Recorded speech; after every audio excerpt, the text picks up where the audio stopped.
ఖచ్చితంగా ఈ రాజకీయ ఒత్తిళ్లు బలంగా పనిచేస్తాయా ఒక సర్వీస్ లో తలొగ్గాల్సి వస్తుందా? రోడ్లో తలబెట్టి రావట పోటీకి భయపడితే ఎట్లా? పోలీసు ఉద్యోగం అన్నాక చనిపోవడం కూడా సిద్ధపడాలి. కులపిచ్చండి వీళ్ళకి, దళిత వ్యతిరేకత.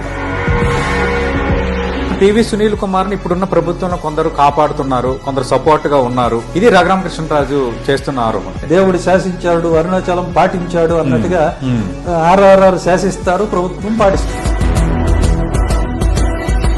మీరు లాఠీలు చేత పట్టుకుని కాళ్ళు విరిగేలా కొట్టారు, ఆ వీడియో జగన్మోహన్ రెడ్డికి చూపించారు. చీకటి కదా అంటాడు, వీడియో అంటాడు. ఓకే, ఒకదానికి సంబంధం ఉండదు. బెయిల్ రిజెక్ట్ అయిందని తెలియగానే బెయిల్ కోసం నా కాళ్ళకి దెబ్బలు తగిలి నేను వైద్యానికి పోవాలని మొదలు పెట్టాడు. ఇది జరిగింది. పబ్లిక్ లో సింపతి వచ్చింది. రావణ్ అనే వ్యక్తి కొంచెం పరుషంగా డిప్యూటీ సీఎం ని వీళ్ళని ఉద్దేశించి మాట్లాడారు. సిరీస్ ఆఫ్ కేసులు పెట్టి స్టేషన్ టు స్టేషన్ తిప్పడం ఏంటి? కోర్టు బెయిల్ ఇచ్చింది.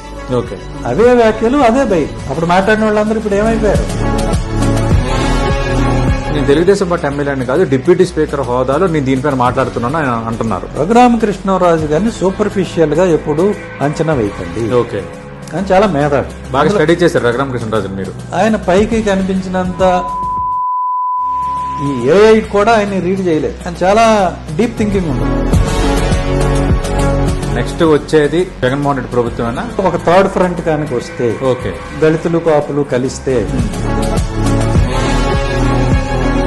అంటే జగన్ డైరెక్షన్ లోనే కాపులు దళితులు కావాలన్న నినాదాన్ని పివి సునీల్ కుమార్ ఎత్తుకున్నారు. ఇప్పుడు కాపులు దళితులు కలిస్తే ఫస్ట్ నష్టం జరిగేది ఎవరికి? జగన్ గారికే కదా. 2029 ఎన్నికలు రాబోతున్నాయి. పివి సునీల్ కుమార్ కొత్తగా ఏమైనా రాజకీయ పార్టీ పెడుతున్నారు? కొత్త రాజకీయ పార్టీ ఆవిర్భావానికి నేను కారణం కావాలనుకుంటున్నాను. సునీల్ కుమార్ పాపం పండే రోజు దగ్గరికి వచ్చింది. తవ్వట పగల కొడతా, పళ్ళు రాల కొడతా. మాజీ ఐపీఎస్ అధికారి పివి సునీల్ కుమార్ తో స్పాట్ లైట్ విత్ సతీష్ ఈ ఆదివారం రాత్రి 7 గంటలకు మీ 99 టీవీలో.